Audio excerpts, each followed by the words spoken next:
Hello everyone, I'm Kevin Mitnick and I'm the Chief Hacking Officer at KnowBe4. And I always get questions surrounding password management. People always asking, how can I choose the best password so I don't end up compromised? So what do I recommend is that people get away from passwords and start using passphrases, or what I like to call pass sentences. And those passphrases should be 25 characters or more. I know what you're thinking, wait a second, that's too long, 25 characters? How am I going to possibly remember that? Well, you know what?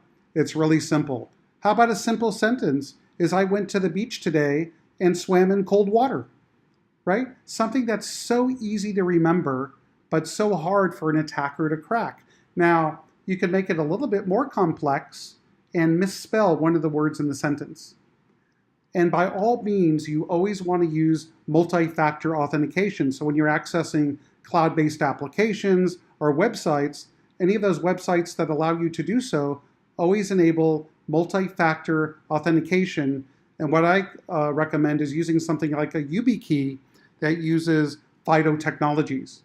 The other thing you need to do is actually choose another pass phrase for your password manager. And a password manager allows you to manage the rest of your credentials. So you choose a master password to unlock the password manager, and the password manager takes care of the rest. Like if you're using sites that don't allow you to use anything over 15 characters, you could actually configure your password manager to do that for you.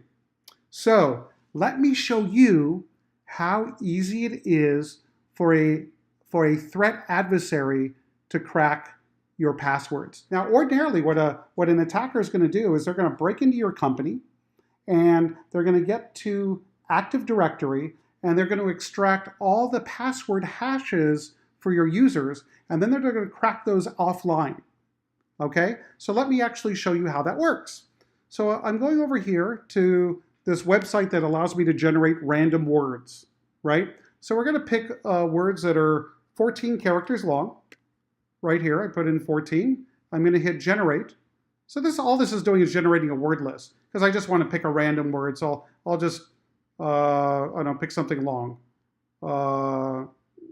Quadrilateral, right? So I'm going to pick that word and I'm going to plug this into a different website, a different web form that allows me to convert this word to leet speak, right? So instead of, an I, it might be a 1. Or instead of an O, it might be a 0. I'll show you what happens when we do so. So let's pick a random number. Well, what's the date today? Let me go over to the date. It's September 12th. So I'm going to go ahead and stick in a 12. And then let's pick two symbols, two random symbols. We could use a star. We could use a $sign. So then what we're going to do is take this string here, this word, two numbers, and two symbols, and we're going to convert it to leet speak. And here we go. And if you take a look here, right here, this actually looks quite complex. You would think that an attacker could crack that password if that is the password you're using to log into your computer. But what the truth of the matter is, an attacker can do so quite easily. So let me actually show you how that works. So I'm going to copy the password. I'm going to go over to my password cracker, and I'm using 8 GTX GPUs.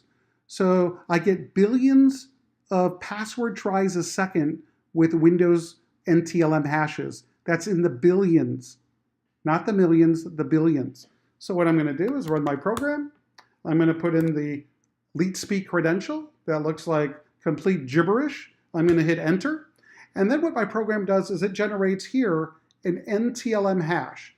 Because Windows doesn't store your plain text password in the operating system, it stores the NTLM hash in Active Directory and in the operating system. So what I'm going to do is I'm going to hit enter to continue, and there's going to be a little bit of a pause because my cracker has to actually start up. So let me hit enter. And as you can see here, we have the 8 GeForce GTX 1080 cards. So we get an extremely fast rate of password cracking.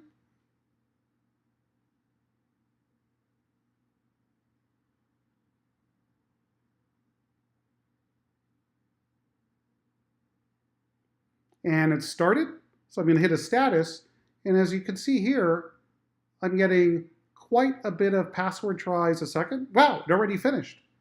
So it literally took under a minute. We started at 034822 and we ended at 034853, and we're able to crack that password hash with my 8 GPU cracker.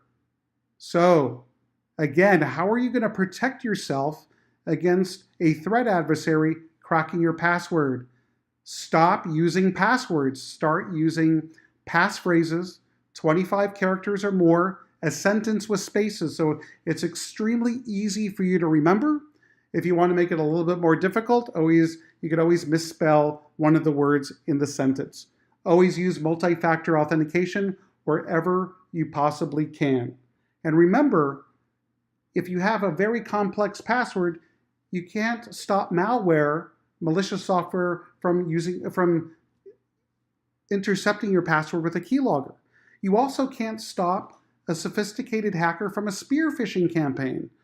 What you have to do is use KnowBe4's new security awareness training and simulated phishing to mitigate that type of attack. So please stay safe out there. Start using passphrases instead of passwords. Thank you so much.